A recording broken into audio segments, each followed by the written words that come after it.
ये कहानी है जादुई टोकरी की। साक्षी एक बहुत ही अच्छी लड़की थी। उसे सभी जानवरों से बहुत प्यार था।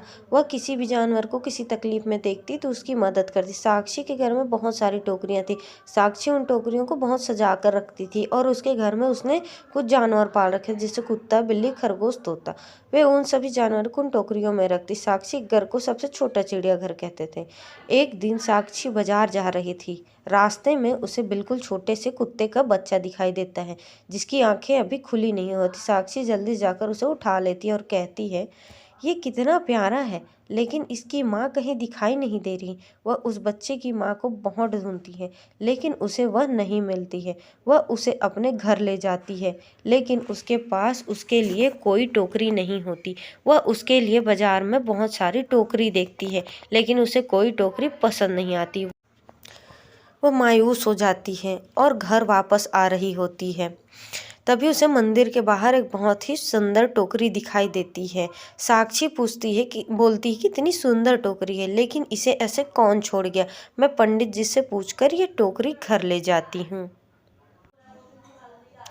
साक्षी मंदिर के अंदर जाती है और पंडित जी से पूछती है। साक्षी बोलती है, पंडित क्या मैं ये टोकरी ले जाऊँ? पंडित जी, हाँ बेटिया, वैसे भी यहाँ पड़ी ही है, पता नहीं कौन छोड़ गया। अब साक्षी वो टोकरी घर ले जाती है और उसमें छोटा सा बिस्तर लगाती है और उस बच्चे को उसमें रखती है। जैसे ही वह बच्चे उस टोकरी में जाता है वह इंसानों की भाषा में बात करने लगता है और बाहर आते ही फिर से वैसा हो जाता है। साक्षी चौंक जाती है और सोचती है, ये कैसी टोकरी है। एक काम करती हूँ, किसी और जानवर को इसमें डालती हूँ। साक्षी अपनी बिल्ली को उस टोकरी में रखती है। जैसे ही बिल्ली उस टोकरी में जाती है वह भी इंसानों की भाषा में बात करने लगती है। अब साक्षी समझ जाती है कि ये टोकरी का ही कमाल है। साक्षी उस टोकरी को संभाल कर रख देती है और उस डॉगी के लिए दूसरी टोकरी तैयार करती है।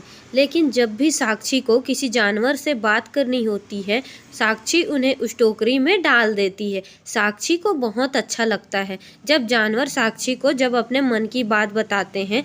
एक दिन पड़ोसी साक्षी को अपनी बिल्ली और सभी जानवरों से बात करते देखता है। वह सोचता साक्षी के पास जो जानवर है वह बोल सकते हैं। पड़ोसी सोचता है क्यों ना मैं इन जानवरों को चुरा कर चिड़ियाघर में बेच दूं। मुझे बहुत सारे पैसे मिलेंगे क्योंकि बोलने वाले जानवर किसी ने देखे ही नहीं होंगे।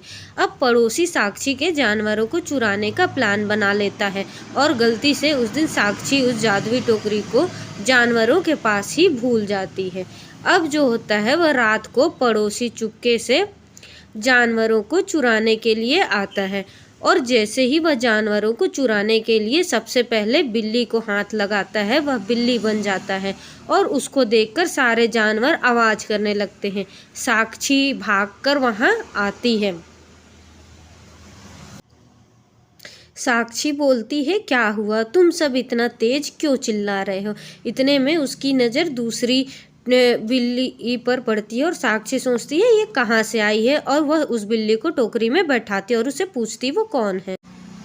तो वह पड़ोसी बोलता है, मैं तुम्हारा पड़ोसी हूँ, मैं तुम्हारे जानवरों को चोरी करने आया था लेकिन पता नहीं कैसे मैं बिल्ली बन गया। इतने में टोकरी से आवाज़ आती है, ये सब मैंने किया है। साक्षी उस बिल्ली को टोकरी में से निकालती है और टोकरी अंदर की ओर ले जाती है और कहती है कि वो उस बिल्ली को वापस से इंसान बना देती है। पड़ोसी साक्षी से माफ़ी मांगता है और कहता है, मुझे माफ़ कर दो, अब मैं कभी ऐसा नहीं सोचूंगा और ये बात किसी को नहीं बताऊंगा। साक्षी उसे जाने देती है और उस टोकरी को सुरक्षित रख देती है। यदि आपको कहानी पसंद आया तो लाइक